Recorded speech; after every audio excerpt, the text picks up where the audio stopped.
Revivre les derniers instants d'un mammouth mort il y a 40 000 ans, comme si vous y étiez.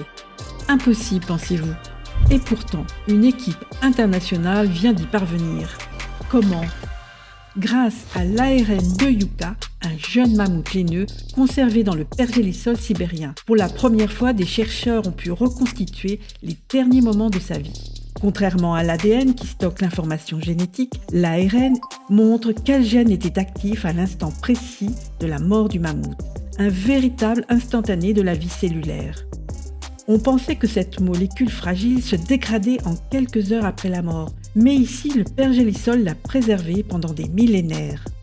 Les scientifiques ont réussi à extraire ces molécules d'ARN exceptionnellement intactes dans les muscles de Yucca, les plus anciennes jamais séquencées à ce jour.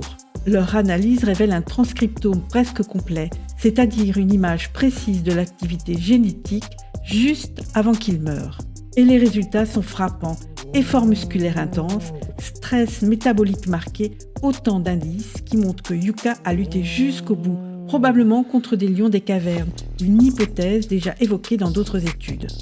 Autre découverte majeure, des micro-ARN de minuscules régulateurs de gènes. Chez Yucca, ces molécules parfaitement préservées, ce qui est rarissime pour des restes aussi anciens, portent des mutations propres aux mammouths, confirmant l'authenticité des échantillons. Mais cette avancée dépasse largement le cas de Yucca. Elle ouvre la voie à l'étude des pathogènes très anciens, virus grippaux, coronavirus primitifs, potentiellement conservés dans le pergélisol, un outil précieux pour comprendre l'évolution des maladies.